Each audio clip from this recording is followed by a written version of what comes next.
Ibrahim Traoré demands Africa's gold back. France and the US hiding their faces. The air inside the United Nations Economic Commission conference hall hung heavy with expectation, thick with the unsaid. Dignitaries from across the globe sat in plush leather chairs, their tailored suits and practiced diplomatic smiles forming a sea of comfortable wealth. Among them, one figure stood apart. Ibrahim Traoré, the young president of Burkina Faso, wore simple military fatigues that seemed to absorb the room's artificial light rather than reflect it. His posture was straight as a spear, his gaze unflinching as he surveyed the room of people who had never known what it was like to watch children dig gold from the earth with bleeding hands. "The representative from Burkina Faso will have 2 minutes," announced the moderator. The subtle emphasis on 2, leaving little doubt about where this small African nation ranked in the hierarchy of global importance. Ibrahim rose slowly, deliberately. At 34, he was the youngest person in the room. Yet, something in his eyes carried the weight of centuries. He adjusted the microphone, the small sound amplified through the cavernous hall.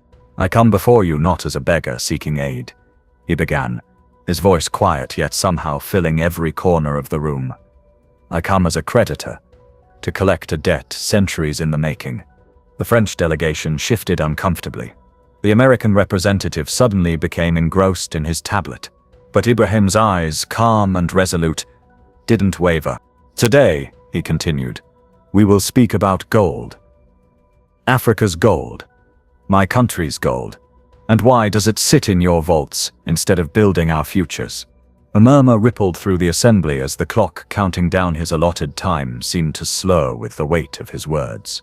"Before we continue, tell us, where are you watching from? Drop your location in the comments and don't forget to like and subscribe. Trust me, you're going to want to see how this ends." 6 months earlier, Ibrahim had stood in the rain-soaked courtyard of Burkina Faso's presidential palace, the weight of his new position settling onto his shoulders like the damp uniform he wore. The path from military captain to president had been neither planned nor desired, but necessity, like the gold that had been flowing out of his country for generations, had its own gravitational pull. His memories drifted back to childhood, playing in the dust of Kaya while foreign mining trucks rumbled past, kicking up clouds that coated his lungs and dreams alike. His father, a schoolteacher with calloused hands and fierce pride, had pointed to those trucks one evening as the setting sun painted them in deceptive gold. "Remember, Ibrahim," his father had said, "they take our treasure and leave us holes in the ground." Those words echoed now as Ibrahim's aide, Musa, approached with a heavy file marked with government seals. "The mining records you requested, Mr. President." Musa's voice carried a mixture of respect and concern, including the classified Franco-Burkinabé agreements from 1995, 2006, and 2018. Ibrahim nodded, dismissing his aide with a grateful glance. Alone, he spread the documents across his simple desk. The same desk from which his predecessor had authorized countless extraction permits while receiving French diplomatic incentives. The numbers swam before his eyes, then crystallized into brutal clarity. 62 tons of gold annually, 8% royalties returning to Burkina Faso. Tax exemptions, special extraction rights, separate agreements with American corporations operating through shell companies in the Cayman Islands. Outside, the rain intensified, drumming against the windows like impatient fingers. Ibrahim turned to the photograph on his wall. Sankara, the nation's revolutionary hero, assassinated for daring to imagine an Africa that owned itself. Ibrahim's phone rang, breaking his contemplation. "Yes?" he answered, still staring at the damning figures before him. "Mr. President, the French ambassador is requesting an urgent meeting regarding the mining contract renewals," his secretary informed him. Ibrahim closed the file slowly. "Schedule it for next week. Tell him I'm reviewing our nation's resource policies."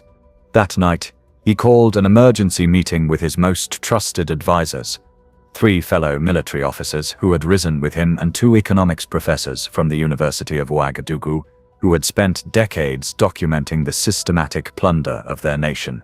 They gathered in a small, secure room deep within the palace, where Ibrahim laid out what he had discovered. The numbers are worse than we suspected," Professor Ouedraogo said, her voice tight with controlled fury as she analyzed the extraction data. "If we calculate the market value against what remains in our economy, we've been robbed," Ibrahim finished simply. "Not just recently, systematically, generationally." Captain Sena, who had fought alongside Ibrahim, leaned forward. "What can we do? We're a landlocked country dependent on foreign investment. They'll crush us if we challenge this directly." Ibrahim stood, moving to the wall where a map of Africa hung. His finger traced the borders of Burkina Faso, then expanded outward to neighboring Mali, Ghana, Guinea. "We are not alone," he said quietly. Mali faces the same exploitation. Ghana, Guinea. All across the continent, the same story plays out with different resources, different colonizers, but the same result. He turned to face his advisors, something new hardening in his expression. "They've taken our gold for generations. Now we'll show them what African dignity looks like." His voice wasn't raised, but it carried the unmistakable weight of resolve. "We start by documenting everything, every ounce, every franc, every dollar. We build our case, we form alliances with our neighbors. And then when we're ready, we demand not aid, not loans, but the return of what is rightfully ours." Professor Ouedraogo nodded slowly. "It will be dangerous. They've overthrown governments for less. Our children mine the gold they wear around their necks." Ibrahim replied, his words falling into the room like stones into still water. "No more." As the meeting concluded near dawn, Ibrahim stood alone at the window, watching his capital city stir to life. Market women setting up stalls, children in patched uniforms, walking to schools without enough books. A nation rich in gold, living in imposed poverty. The gold would come home, or he would die trying. Spring arrived in Paris with its customary elegance, cherry blossoms drifting along the Seine while cafe patrons sipped espresso worth a Burkinabe miner's daily wage. In the gilded conference room of the French Foreign Ministry, Ibrahim Traoré sat across from Foreign Minister Laurent Dubois, the contrast between them as stark as their surroundings. "President Traoré," Dubois began, his smile not quite reaching his eyes, "France values its historic relationship with Burkina Faso. Your concerns about the mining agreements are, of course, noted. Perhaps we could discuss increased development aid." Ibrahim placed a leather folder on the polished table between them. "I'm not here to discuss aid, Minister Dubois.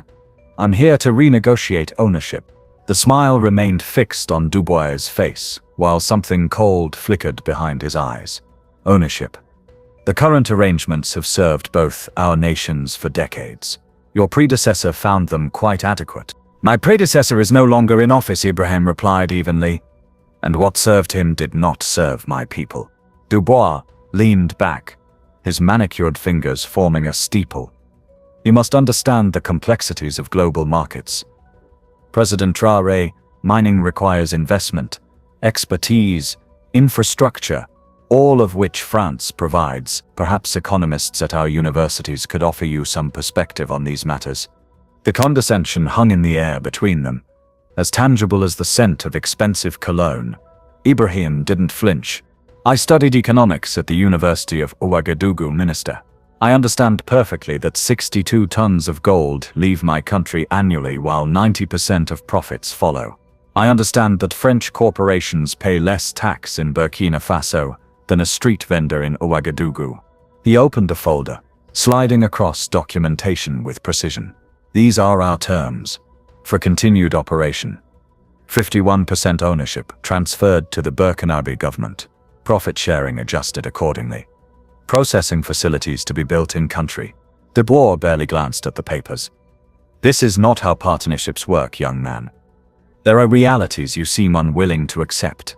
"The reality," Ibrahim said, rising to his feet, "is that the gold belongs to the Burkinabe people. You have until the end of the month to respond to our terms."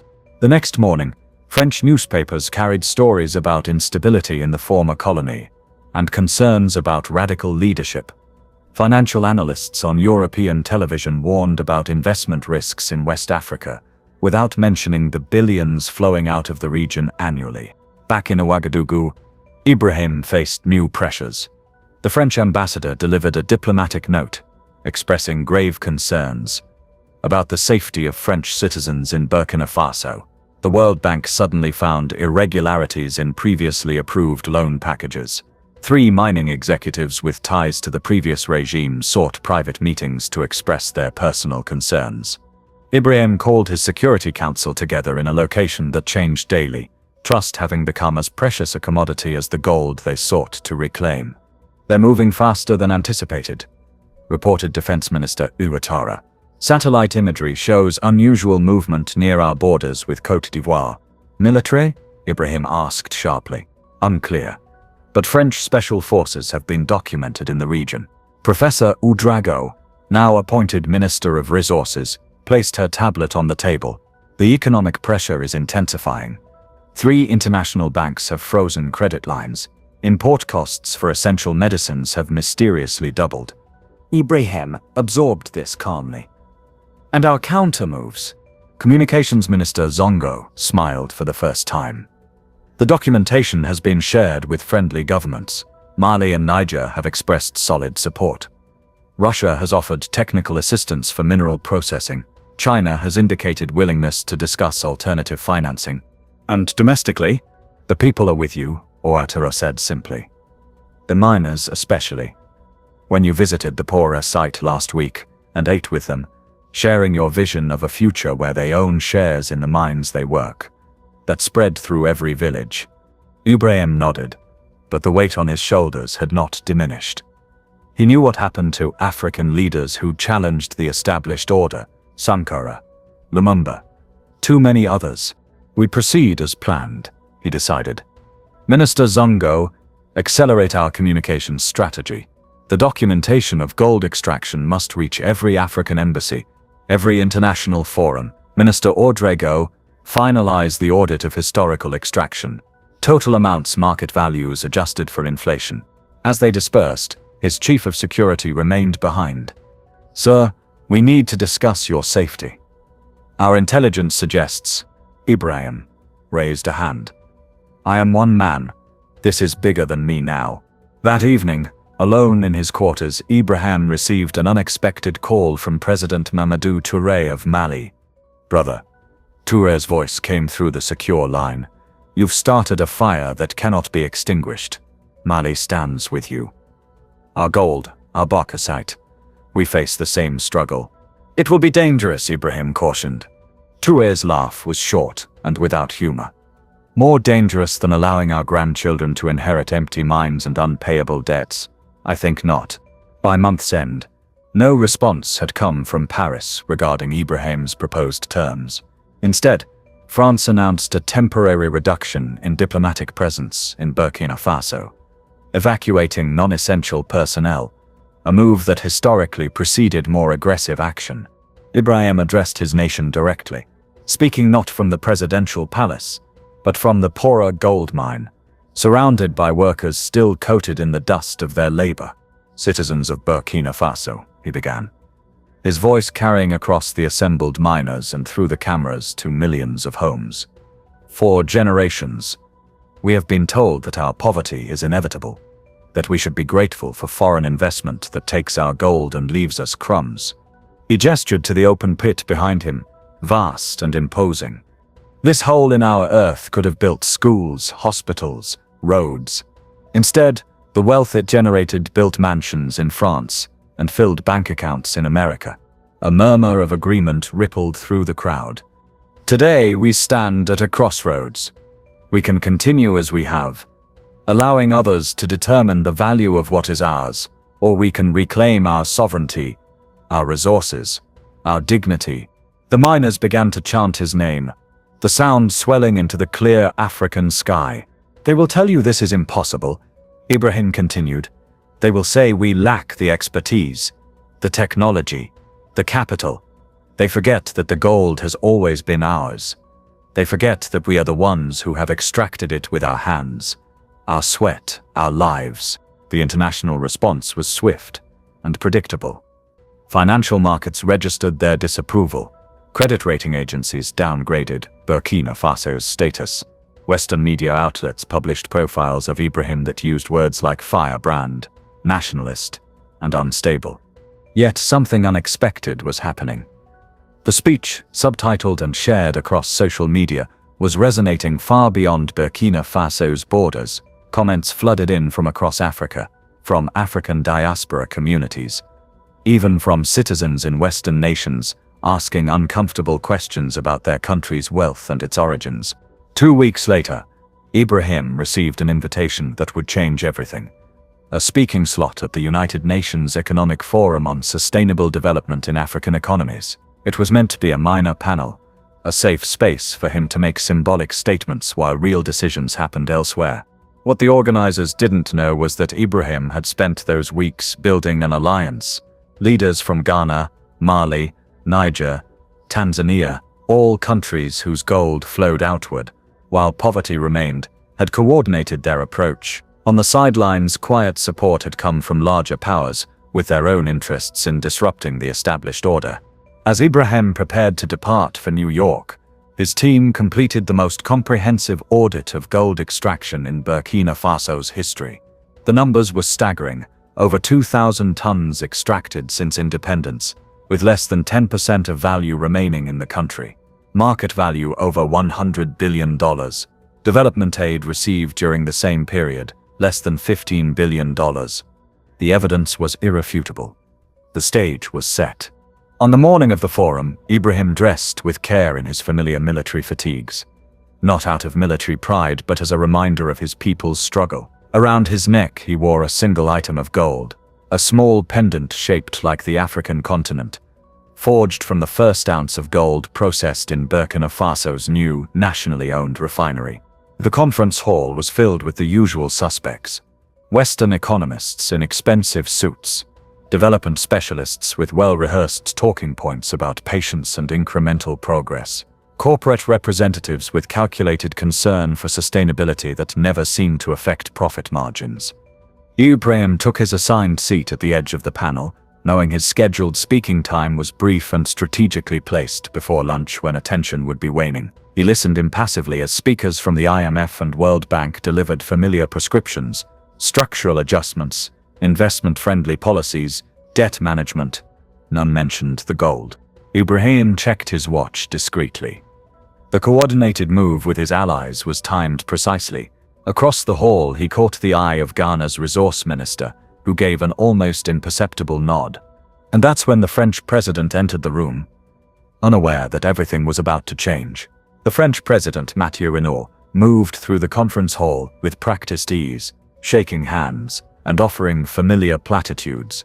A special chair had been added to the center of the panel for him, a last-minute adjustment that had bumped another African representative to make room. Such was the hierarchy of global power, unspoken but unmistakable. When the moderator announced a special address from President Renaud before the scheduled panel could resume, Ibrahim caught the familiar flash of resignation in the eyes of his fellow African delegates. Another agenda hijacked. Another African voice delayed. Renaud approached the podium with the confident smile of a man who had never had to question his right to speak. "Distinguished delegates," he began.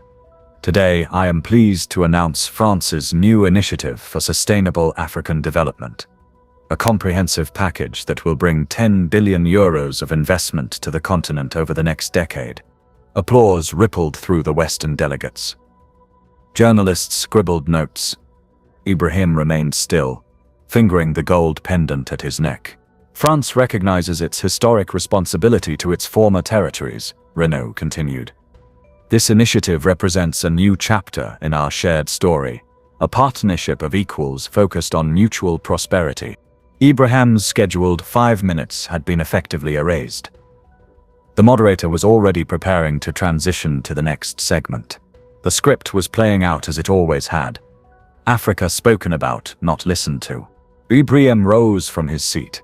The movement, deliberate and unhurried, created a small disturbance. The moderator glanced over nervously. Security personnel shifted positions slightly. "Mr. President," Ibrahim said, his voice carrying clearly through the hall, "I believe you are speaking about my country's gold." A sudden, awkward silence descended. Renaud turned with a politician's smile, though his eyes had narrowed slightly. President Traoré, he acknowledged with a nod that managed to be both polite and dismissive. We can discuss specific commodities in the bilateral meeting scheduled for tomorrow. Ibrahim remained standing. I think we should discuss it now before this assembly. The moderator leaned into her microphone. We need to keep to our schedule, perhaps during the Q&A. This is not a question, Ibrahim interrupted, his voice still calm but carrying an unmistakable force. This is about 62 tons of gold leaving Burkina Faso annually.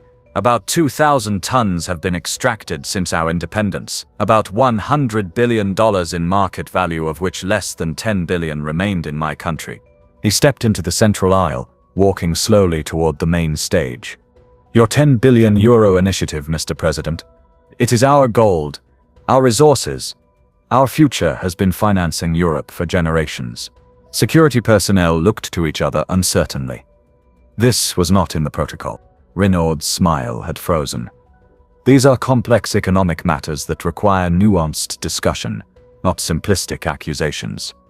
Perhaps.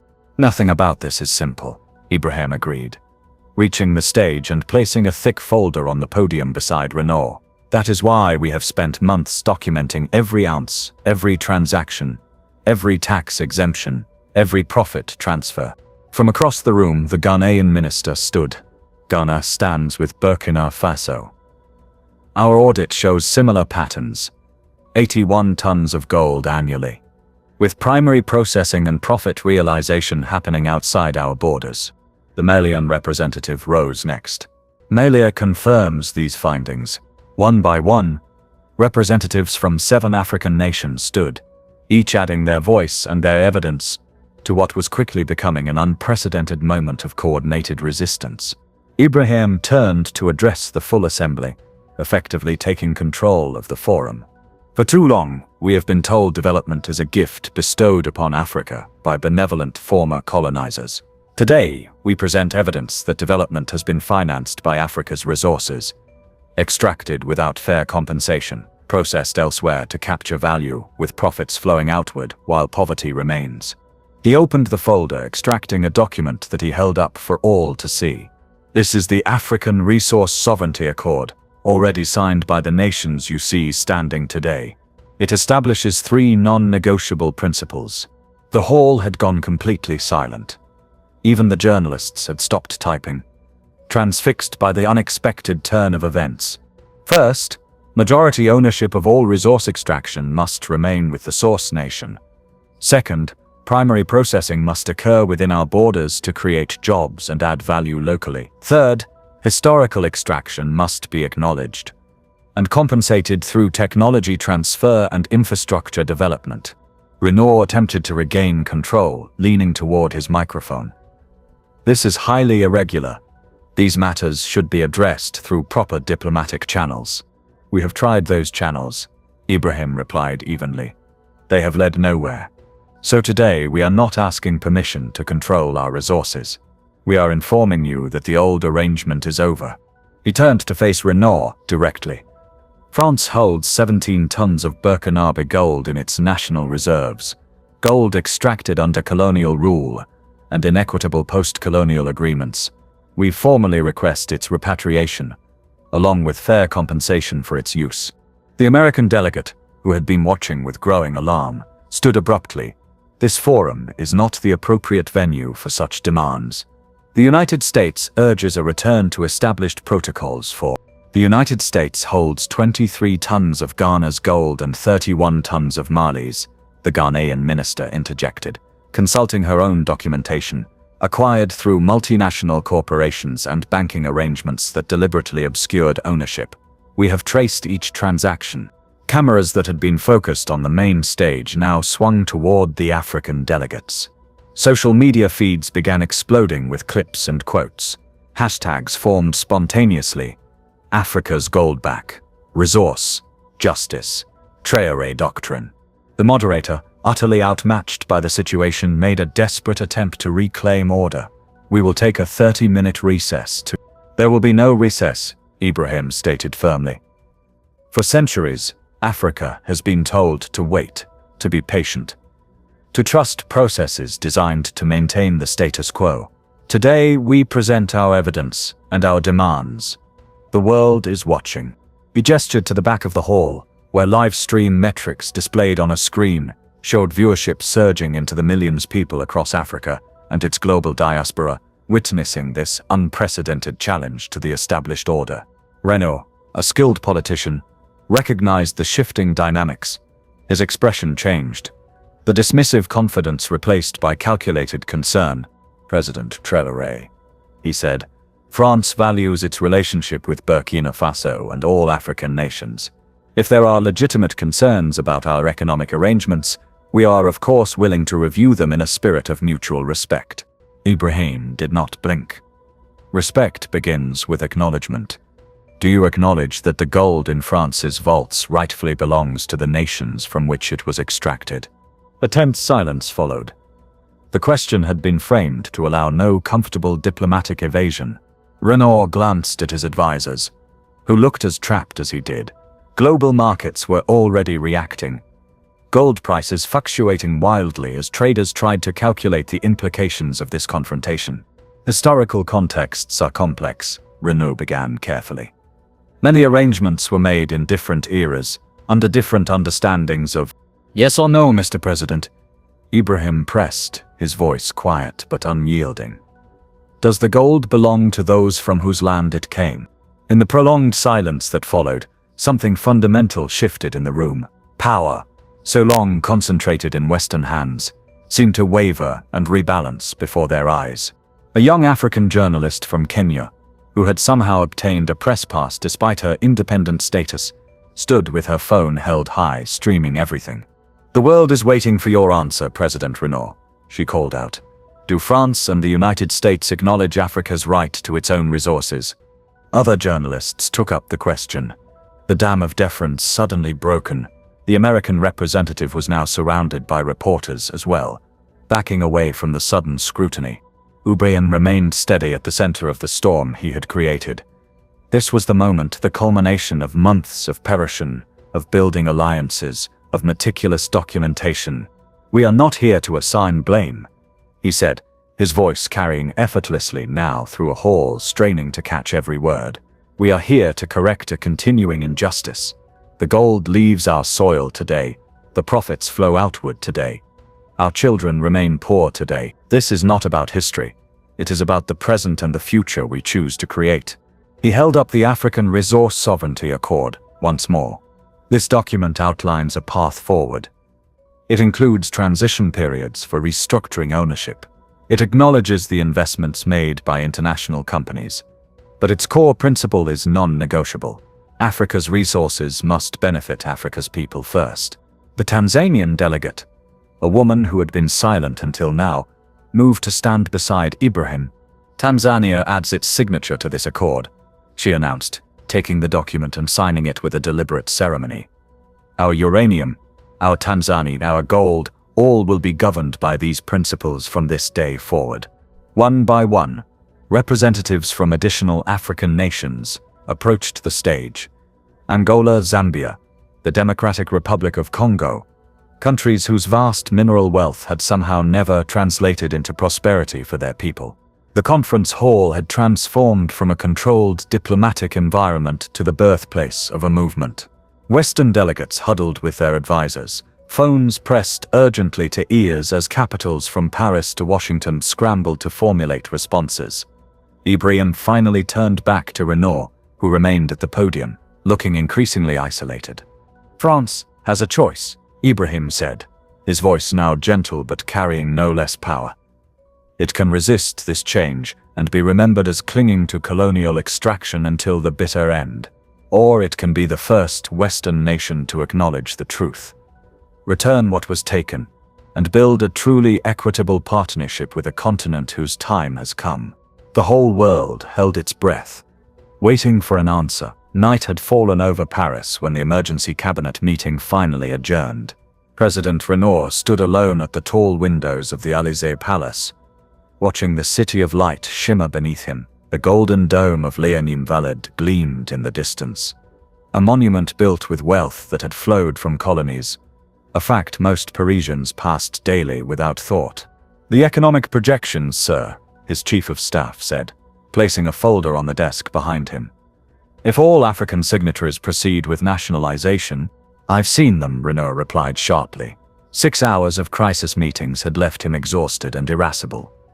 The damage control had barely begun. Stock in French mining corporations had plummeted. Questions were being raised in the National Assembly. Editorials were already appearing, some condemning Traoré as a radical, others asking uncomfortable questions about where France's wealth had originated. "The Americans are suggesting a coordinated response," the chief of staff continued cautiously. "Economic sanctions, suspension of aid programs, perhaps covert." "No?" Renault turned from the window, his face shadowed. "We've tried that approach before. It's precisely what Traoré is expecting. It would only validate his narrative." He moved to his desk, scrolling through news feeds on his tablet. Traoré's confrontation at the UN Forum had gone viral in ways no one could have anticipated. The carefully edited clips shown on French television couldn't compete with unfiltered live streams that had spread across social media. Africa's goldback was trending globally. Verified footage of children in makeshift Burkina mines, juxtaposed with the French central bank's gold reserves, created a damning visual narrative. Most concerningly, the conversation had spread beyond Africa. Citizens in France itself were asking questions. University students were organizing demonstrations. Even conservative publications were running features, asking whether a new approach to Franco-African relations was overdue. "Sir?" the chief of staff prompted, when Renault's silence had stretched too long. "Schedule a call with Traoré," Renault said finally. "Direct. No diplomatic intermediaries. And get me a full audit of all African gold in our national reserves. Where it came from, when, under what arrangements. But sir, acknowledging the premise of his claims would give us a voice in shaping what comes next," Renault interrupted. "The old approach is unsustainable. Traoré has seen to that." 3,000 miles south, Ibrahim Traoré sat in a secure conference room at Burkina Faso's embassy in New York, surrounded by representatives from the nations who had stood with him. The euphoria of the morning's confrontation had given way to a clear-eyed assessment of the challenges ahead.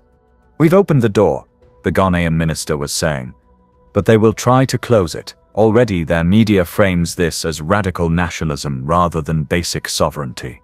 The French mining corporations have activated their emergency protocols," added the Malian representative. "Workers at the Lulu mine report equipment being moved. Data systems locked down." Ibrahim nodded, unsurprised. "Let them take their equipment. We will acquire new technology from China, from Turkey, from Brazil if necessary. What they cannot take is the gold itself." His phone buzzed with an encrypted message. He read it, his expression revealing nothing. "The French president has requested a direct call tomorrow morning," he informed the group. "It seems our demonstration was affected." A murmur of surprise moved through the room. Direct communication, bypassing the usual diplomatic layers, represented a significant shift. Before anyone could respond, the door opened, and a junior staffer entered with barely contained excitement. "Mr. President, you need to see this." He handed Ibrahim a tablet displaying social media metrics. The confrontation had been viewed over 50 million times. Celebrity activists were amplifying their message. Most significantly, demonstrations had broken out in Paris, London, and New York. Not just African diaspora communities, but diverse coalitions of students, environmental groups, and economic justice activists. "Is spreading beyond resources," the staffer continued breathlessly. "People are connecting it to climate justice, to labor rights, to everything. Your speech is being translated into dozens of languages." Ibrahim handed the tablet back, his expression measured despite the momentous news. "The truth resonates," he said simply. "But viral attention fades quickly. We must convert this energy into concrete change." He stood, addressing the gathered representatives. "Tomorrow, each of us returns to our capitals to implement the accord domestically. Nationalization laws must be ready. Partnerships with technical advisors must be secured. When the backlash comes, and it will, we must stand united. As the meeting disbanded, the young Kenyan journalist who had helped amplify their message approached Ibrahim cautiously. President Traoré, Kamari Owiti from Independent African Media. May I ask what you plan to say to President Renault tomorrow? Ibrahim regarded her thoughtfully. Traditional media had largely ignored their cause until it exploded. This young woman had been among the few exceptions, reporting on resource exploitation when major outlets showed no interest. "Walk with me," he said, gesturing toward the embassy's small garden courtyard. Outside, New York's autumn air carried a crisp reminder that they were far from the heat of West Africa. Ibrahim chose his words carefully. "I will tell him what I would tell any man who finds himself on the wrong side of history. Step aside gracefully, or be moved aside by forces beyond your control." Kamari nodded, recording his words. "They're already saying you're threatening the global economic order. That investment will flee Africa." A small smile touched Ibrahim's lips. "The global economic order has never served Africa. As for investment, the resources remain in our soil. Those who wish to partner respectfully will always be welcome. Those who wish to extract and exploit will no longer find open doors." And the logistics, she pressed. Processing facilities, international markets, technical expertise. These transitions take time. "We've had technical expertise for generations," Ibrahim corrected gently. "Our engineers study abroad and return home to find the management positions filled by Europeans, with half their qualifications. Our geologists identify deposits only to have foreign companies claim them. This narrative that Africa lacks capacity is part of the justification for continued exploitation." He paused, looking up at the stars barely visible through New York's light pollution. "As for time, yes, transitions require patience. We're prepared for that journey." The following week unfolded with dizzying speed. Ibrahim's call with Renault had been terse but productive. France would not publicly acknowledge theft, but would engage in comprehensive resource relationship restructuring. Translation: they recognized the old model was collapsing and sought to preserve what influence they could. The United States took a harder line, freezing certain diplomatic channels and having Treasury officials make vague threats about international banking access. But internally, documents later revealed, frantic assessments were being conducted about just how much African gold sat in American reserves and the legal vulnerabilities associated with its acquisition. On Ibrahim's return to Burkina Faso, thousands gathered at the airport to welcome him, not organized by government decree, as previous regimes had done, but spontaneously, citizens bringing their children to witness a moment they sensed was historic. "Look," parents told their children, pointing at the simple military plane taxiing toward them. "Remember this day. Remember when Africa began to take back what was hers." Ibrahim descended the aircraft steps into a thunderous roar, the crowd surging against security barriers. He raised his hand in acknowledgement. Still wearing the same military fatigues, still carrying himself with the same unassuming dignity that belied the global earthquake he had triggered. In the weeks that followed, the predicted backlash materialized like gathering storm clouds. Credit rating agencies downgraded Burkina Faso's sovereign debt. International banks imposed stricter conditions on letters of credit for essential imports. Spare parts for mining equipment mysteriously became difficult to obtain. French media ran exposés on Burkina Faso's fragile democracy and concerning human rights situation. Issues that had attracted remarkably little coverage during previous regimes that had protected French interests. Ibrahim had anticipated these moves. With his economic team, he had spent months developing contingency plans, alternative supply chains through allied nations, currency swap arrangements bypassing Western banks, accelerated training programs for mining engineers. What he hadn't fully anticipated was the surge of Pan-African solidarity. Engineers from South Africa volunteered to assist with mining operations. Technical advisors from Ethiopia arrived to help establish Burkina Faso's first modern gold refinery. Ghana offered port access for imports and exports. The diaspora sent expertise and capital, investing in the vision of a self-determined African future. Most surprisingly, a junior French diplomat named Philippe Lacroix approached the Burkinabe embassy in Paris, requesting an urgent, secure channel to Ibrahim's office. "This information must remain confidential," he told Ibrahim's chief of staff via encrypted video. "But there are those within our foreign ministry who believe Traoré is right, that the extractive model has become indefensible. I can provide documentation of internal communications regarding economic stabilization operations being planned against signatory nations." The leaked documents revealed what Ibrahim had long suspected: contingency plans for economic sabotage, media manipulation campaigns, and even support for potential coup plotters, should the resource nationalism movement gain further momentum. Armed with this intelligence, Ibrahim convened an emergency virtual summit of Accord signatories. "They will target us individually," he warned his counterparts. "We must accelerate implementation and deepen our cooperation. Every nation that successfully nationalizes its resources strengthens all others." 3 months after the confrontation at the UN, the first gold bars were poured at Burkina Faso's new national refinery. Modest production, but symbolically powerful. Each bar bore an embossed outline of the African continent, and the words "African resources, African prosperity" in multiple languages. Ibrahim attended the first pour, watching alongside miners who had spent decades extracting wealth they never shared in. As molten gold flowed into molds, an older miner beside him wept silently. "My father worked these mines," the man explained, when Ibrahim inquired about his tears. "He died never seeing anything but the dirt beneath his feet. He would not believe this day." Ibrahim placed his hand on the man's shoulder. "Tell your children this is only the beginning." The international media, initially dismissive of Africa's ability to manage its own resources, was forced to cover these developments as the movement spread. Uganda nationalized its oil production. Zimbabwe restructured its diamond industry. Tanzania reclaimed majority ownership of its uranium mines. Western nations and corporations, recognizing the shifting tide, began adapting to the new reality with varying degrees of resistance. Some offered renegotiated terms to preserve partial access. Others withdrew entirely, betting on Africa's failure. A few progressive corporations embraced the change, positioning themselves as ethical partners in resource development rather than extractors.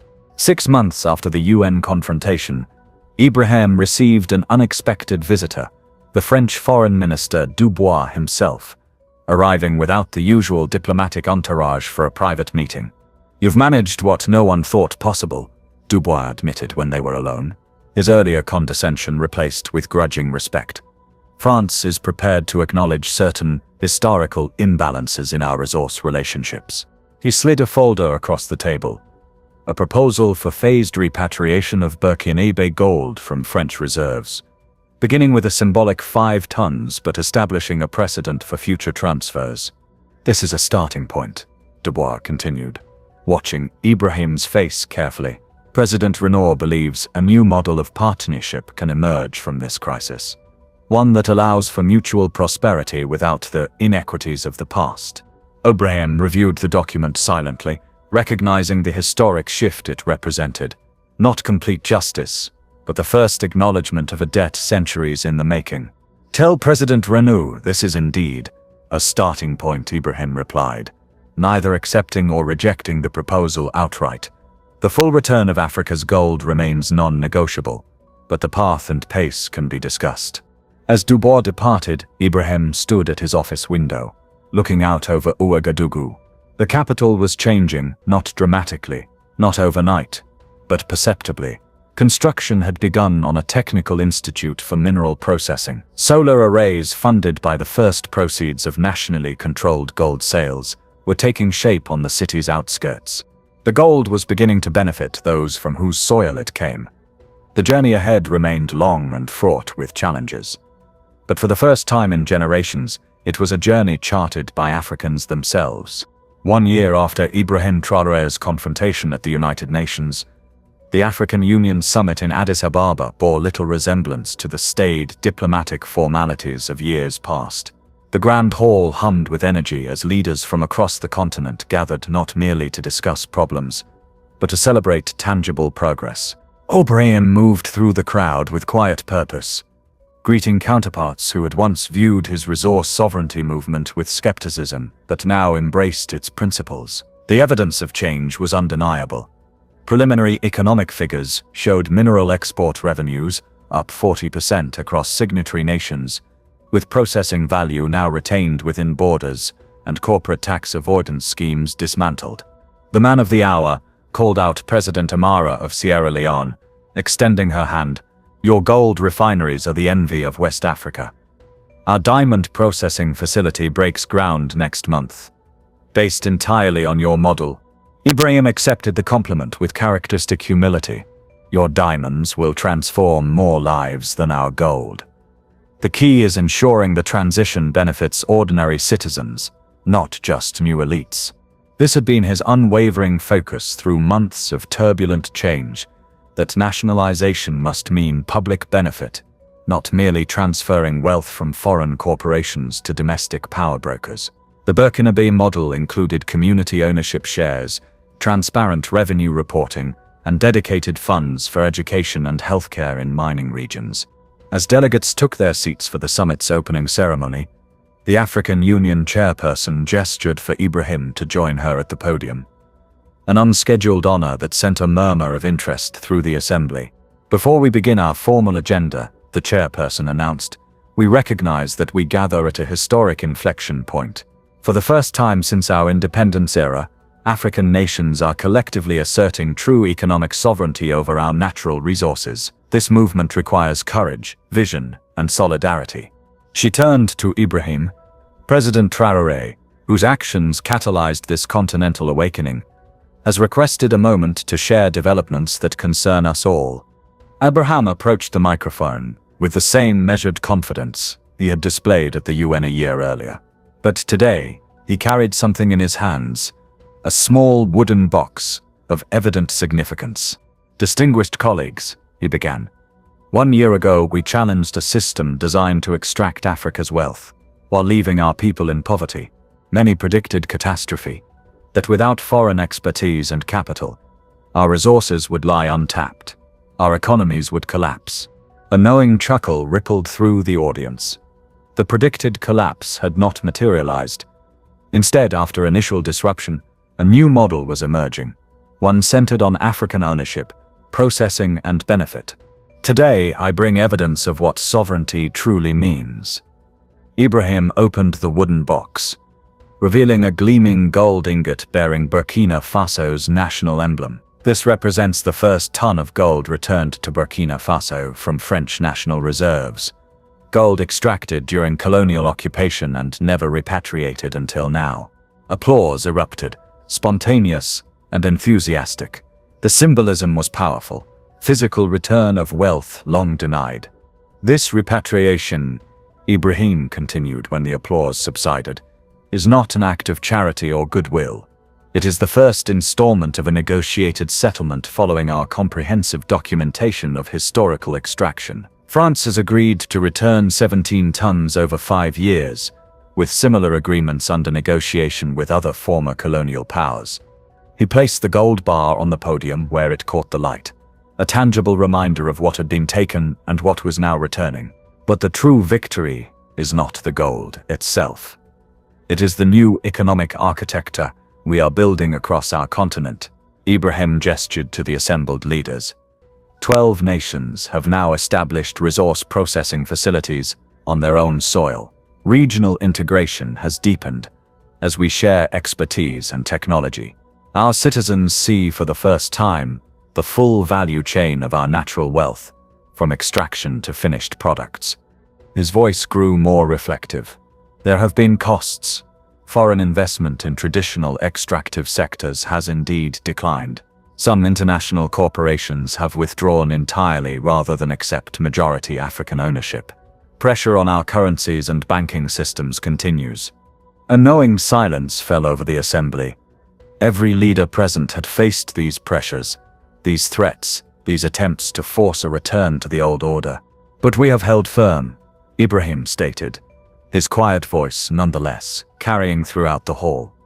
And new partners have emerged who accept the fundamental principle that Africa's resources must primarily benefit Africa's people. Fair partnerships are possible, but only when we negotiate from sovereignty, not dependency. He turned to the chairperson, preparing to conclude. The struggle continues. The gold in this box represents only a fraction of what was taken. The economic transformation we seek will require decades, not months. But for the first time in generations, we determine our own economic destiny. As Ibrahim returned to his seat, amid renewed applause, he noticed an unexpected attendee in the diplomatic observer section, Philippe Lacroix, the French junior diplomat, who had leaked crucial intelligence about destabilization plans. Their eyes met briefly, an unspoken acknowledgement passing between them. Courage took many forms in this struggle, and unlikely allies had emerged from unexpected quarters.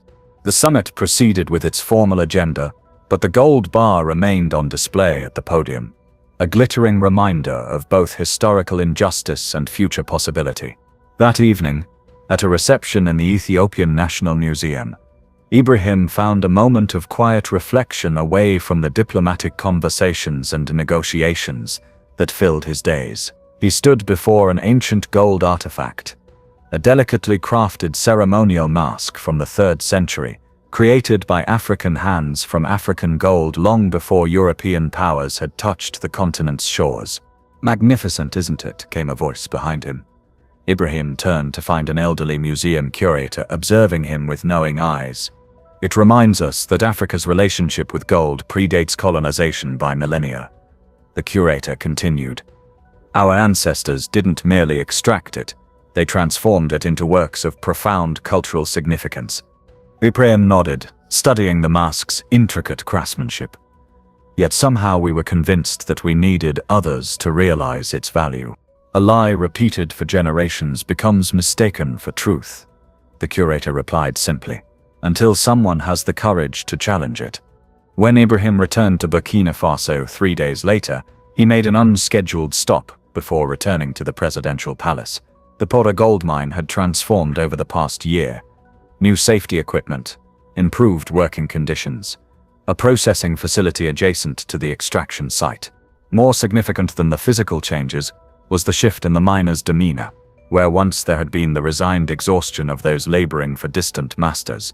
Now there was purpose, the dignity of those who shared in the wealth they helped create. Ibrahim walked among them without ceremony, listening to their stories, their challenges, their pride in what was being built. An older miner approached, the same man who had wept at the inaugural gold pour a year earlier. "My son starts university next month," the miner told Ibrahim, his weathered face bright with pride. "Mining engineering," he says when he finishes. "He's coming back here to build something even better." Ibrahim clasped the man's calloused hand in both of his. "That is how we truly know the gold has come home." Later that evening, as the setting sun cast long shadows across Ouagadougou, Ibrahim sat at his desk reviewing economic projections for the coming year. The challenges remained substantial. Infrastructure needs far outpacing available resources. Technical capacity still developing. International pressure still present, though shifting in form. But on his desk sat a small replica of that first repatriated gold bar. A reminder that what had once seemed impossible was now reality. The journey from extraction to sovereignty had begun. The path forward would be neither straight nor easy, but it was now Africa's path to chart. Ibrahim picked up the gold replica, feeling its weight in his palm. The metal that had for so long symbolized Africa's exploitation now represented its liberation, not through violence or revolution, but through truth, documentation, and unwavering insistence on justice. The gold had finally come home, and with it, Africa's dignity. Have you ever witnessed a moment when history changed direction, when what was accepted as unchangeable was suddenly revealed as merely temporary? Comment below. Your perspective matters in the ongoing fight for global justice. And don't forget to like and subscribe.